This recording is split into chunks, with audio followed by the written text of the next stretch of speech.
Happiness. Life की quality. जब हम किसी को अमीर, फेमस या अच्छी तरह से तैयार देखते हैं तो हम खुद मानने लगते हैं कि वे एक कंप्लीट लाइफ जी रहे हैं। हालांकि बाद में हमें एहसास होता है कि ये खुशी नहीं है, वास्तव में वे ही सफर कर रहे हैं। लेकिन क्या आपको पता है कि ऐसा क्यों है? क्योंकि एक इंसान जो लाइफ की क्वालिटी में इंप्रूव करना चाहता है, वह न सिर्फ एनवायरनमेंट की क्वालिटी में इंप्रूव करता है, बल्कि ज्यादा जरूरी बात, वो अपने एक्सपीरियंस की क्वालिटी में इंप्रूव करता है। हमें खुशी की तलाश करने की जरूरत है, मजे को नहीं। लेखक ने खुशी और मजे के बीच में एक फर्क बताया है। खुशी आसान रेस्टोरेटिव जरूरतों को सेटिस्फाई करती है, जैसे खाना या सोना।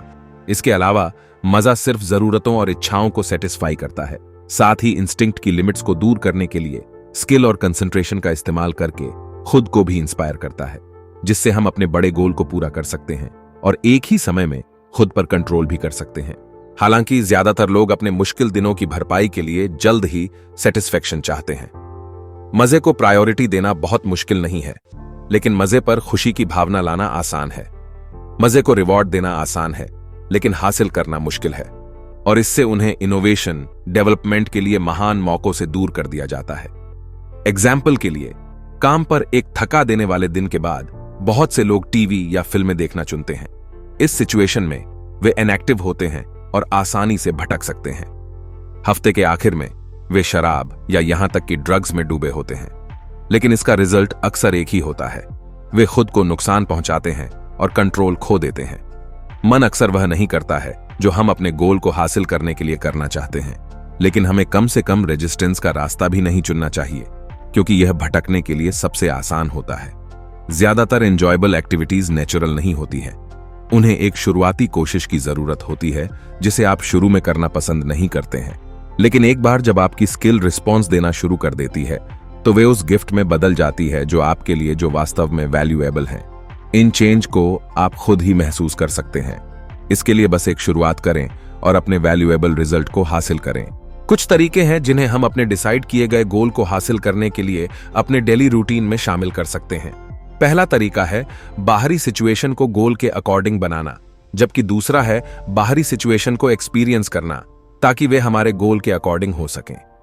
एक बाहरी दुनिया में हेरफेर करने पर बेस है, जबकि दूसरा ऑप्शन सजेस्ट करता देता है कि हम बाहरी सिचुएशन के बारे में अपनी राय को बदल दें, जो कि ज्यादा ठीक है।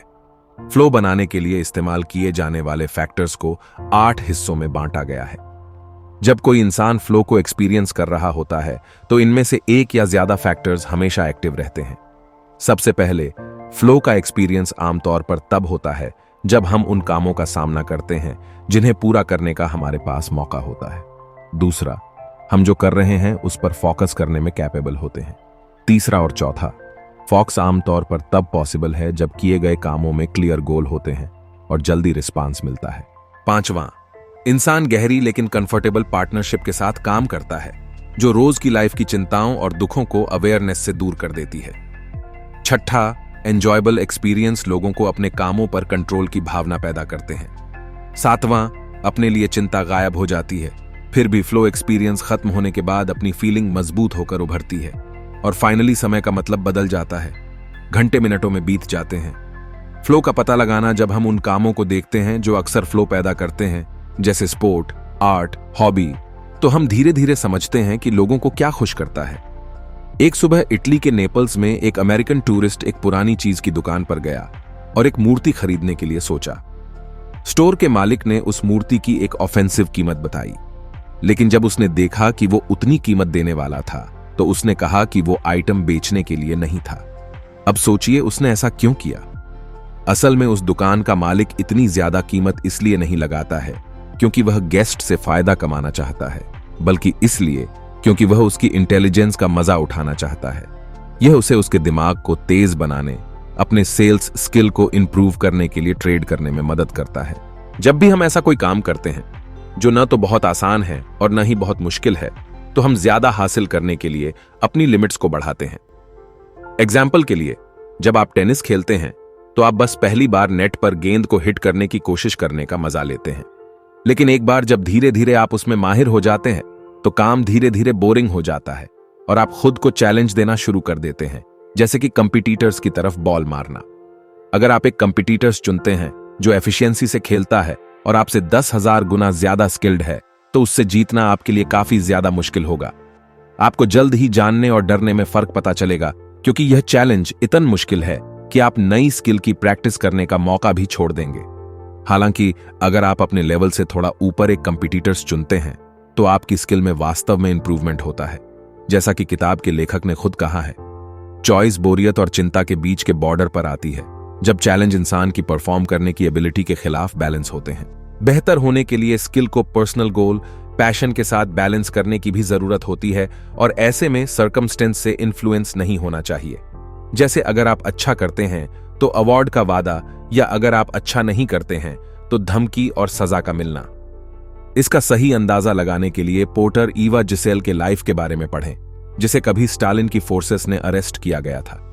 अपनी प्योरिटी बनाए रखने के लिए उसने लगातार अपने दिमाग में शतरंज खेला, अपनी पोएट्री को याद किया और एक्सरसाइज की। वह इसे बनाए रखती ताकि वह सबसे खराब सिचुएशन में भी अपनी स्किल, इमेजिनेशन और टैलेंट को सुधार सके। कंटेम्परेरी लाइफ के डर और चिंता को दूर करने के लिए एक इंसान को सोशल एनवायरनमेंट से आजाद होना चाहिए। उस महारत को हासिल करने के लिए अपने खुद के अवार्ड बनाना सीखे, साथ ही बाहरी सिचुएशन की परवाह किए बिना खुशी और पर्पज ढूंढने की एबिलिटी डेवलप करे। शरीर में फ्लो कोई लाइफ को बेहतर बनाने के लिए पूरी तरह से आर्ट या स्पोर्ट पर डिपेंड नहीं रह सकता है। दूसरी तरफ हमारी बॉडी में हमेशा एक इन्फिनिटी पोटेंशियल होता है।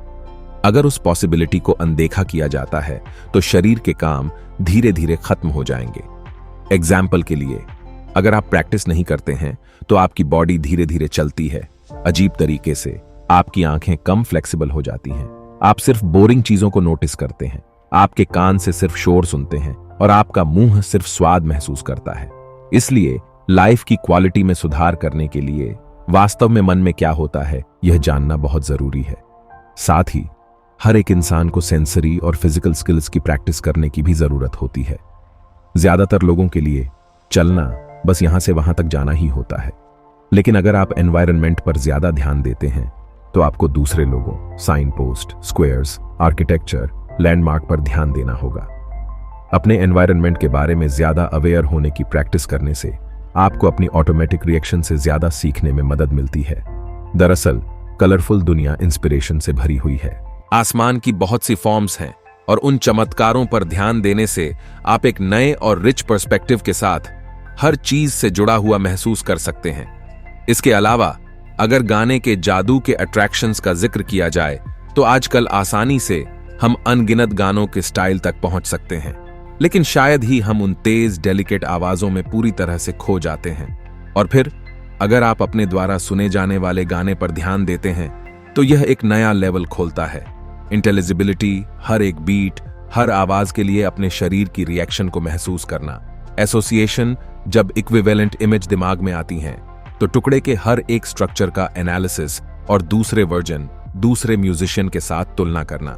लेकिन माइंडफुलनेस को रिफ्लेक्टिव बनाने के लिए हमें अपनी सेल्फ मास्टरी को मजबूत करने की जरूरत होती है।